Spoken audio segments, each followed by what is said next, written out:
Training is crucial for every type of shooting discipline, but especially for self-defense. While it's easy to get comfortable shooting from the same positions at the range, it's also important to practice from positions that can be life-saving in real-world scenarios. In this episode of Tips and Tactics, firearms instructors Kat and Whitney will explain different types of kneeling positions that can be used for self-defense. Our first instinct is self-preservation.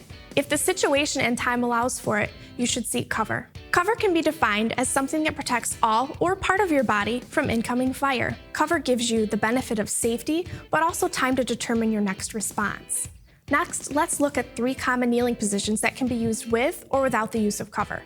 First, let's take a look at the high kneeling position. If I'm a right-handed shooter, my right knee will go to the ground. My dominant foot will be canted inward ever so slightly to allow me better mobility. I will draw my firearm and punch both arms out, either in a modified weaver or an isosceles position. The main thing with this stance is that I have a very tall and upright body posture. Next, let's take a look at the mid-kneeling position. With this position, I'm simply going to turn my dominant foot inward even to a greater degree. That will allow me to actually sit on my dominant foot. I'm lowering my center of gravity, which will enable me to have a good two-handed grip on my firearm and rest the muscular portion of my support arm on my support knee, like so. If I were to leave my posture in this tall position and try to use my knee for support, I would end up getting a bone-on-bone placement. Would be very unstable like this. As I lower my center of gravity, I can actually use that muscular portion for balance and stability. Now let's take a look at the low kneeling position. This one is my personal favorite as it allows me to lower my total height by roughly 2/3 of my body stature. This position is accomplished as I turn both of my feet inward. I'm going to widen my stance and I'm going to sit as low as I can to rest on both of my feet. I will punch both of my arms out straight like this. Notice the stability and the range of motion I have in this posture. As mentioned earlier, these 3 kneeling positions can be utilized with or without the use of cover.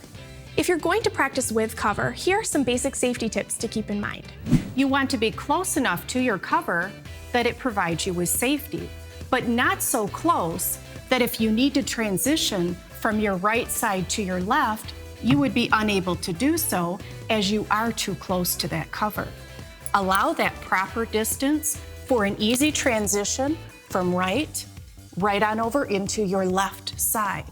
Now, keep in mind, you might also find a time where you're going to be shooting over the top of cover instead of right or left. What is important in this position is that you don't muzzle sweep your face. We have to always be aware of our safe muzzle direction. Basically, when I come up on cover, if I'm not careful, what I have a tendency to do is this sort of a motion here, which if I do it quickly, it doesn't look that bad. But as you'll see, I'm pointing straight up at my face. To avoid that, what I simply will do is as I come up onto my target, I'm actually going to sit back and safely come up like so.